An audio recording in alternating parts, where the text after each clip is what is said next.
గడిచిన 2 దఫాలుగా మంగళగిరిలో వైఎస్ఆర్ కాంగ్రెస్ పార్టీ విజయకేతనం ఎగరవేసిందని, త్వరలో జరగనున్న ఎన్నికల్లోనూ తమ పార్టీ అభ్యర్థి గంజి చిరంజీవి తప్పక విజయం సాధిస్తారని రాజ్యసభ సభ్యుడు వైఎస్ఆర్ కాంగ్రెస్ పార్లమెంటరీ పార్టీ నేత విజయసాయిరెడ్డి ధీమా వ్యక్తం చేశారు. ఈ నెల 31న మంగళగిరిలో వైఎస్ఆర్సీపీ తలపెట్టిన సామాజిక సాధికార బస్సు యాత్ర ఏర్పాట్లను స్థానిక నాయకులతో కలిసి పరిశీలించారు. అనంతరం మీడియాతో విజయసాయిరెడ్డి మాట్లాడుతూ, ఈ నియోజకవర్గంలో గతంలో తెలుగుదేశం పార్టీ గెలిచిన దాఖలాలు లేవన్నారు. వచ్చే ఎన్నికల్లో ఆ పార్టీ అభ్యర్థి నారా లోకేష్ ఓటమి తథ్యమని అన్నారు. మంగళగిరిలో వైఎస్ఆర్సీపీ నుంచి వెనుకబడిన సామాజిక వర్గానికి చెందిన వ్యక్తి పోటీలో నిలబడుతున్నారని చెప్పారు.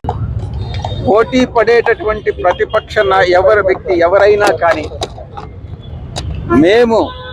మీరు ఒక్కసారి చరిత్ర తిరగవేయండి. తెలుగుదేశం పార్టీ మంగళగిరిలో ఏ రోజు ఏ సార్వత్రిక ఎన్నికల్లో ఇంతవరకు గెలవలేదు.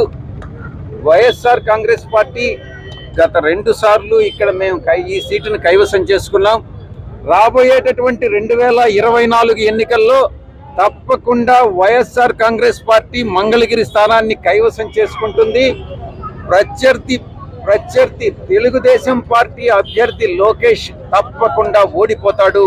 మా అభ్యర్థి చిరంజీవి గంజి చిరంజీవి తప్పకుండా గెలుస్తాడన్నటువంటి విశ్వాసం ధీమా మాలో ఉంది. తప్పకుండా ఈ సీటుని కైవసం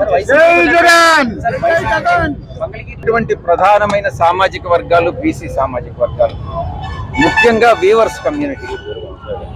మేము నిలబెడుతున్నటువంటి వ్యక్తి వీవర్స్ కమ్యూనిటీకి సంబంధించినటువంటి వ్యక్తి.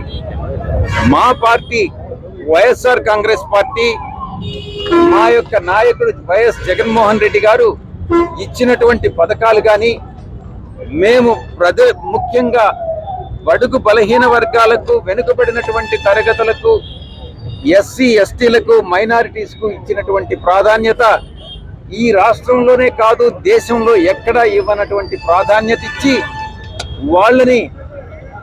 వాళ్ళని ఆర్థికంగా మేము పైకి తీసుకొస్తా ఉన్నాం. ఈ రాష్ట్రంలో ఇంచుమించుగా 80% మంది ఏదో ఒక పథకంలో లబ్ధి పొందినటువంటి వైఎస్ఆర్ కాంగ్రెస్ పార్టీ ప్రభుత్వంలో లబ్ధి పొందినటువంటి వాళ్ళందరూ కూడా వాళ్ళ శక్తి వంచన లేకుండా తప్పకుండా వైఎస్ఆర్ కాంగ్రెస్ పార్టీకి రాబోయేటటువంటి ఎన్నికల్లో ఓటేసి వైఎస్ఆర్ కాంగ్రెస్ పార్టీని గెలిపించి వారికి భవిష్యత్తులో రాబోయేటటువంటి 5 సంవత్సరాలు 24 నుంచి 29 వరకు వాళ్ళ ఇంట్రెస్ట్ ను కాపాడుకుంటూ వైఎస్ఆర్ కాంగ్రెస్ పార్టీ ఇంట్రెస్ట్ ను కూడా కాపాడుతారన్నటువంటి నమ్మకం మాకుంది. Thank you.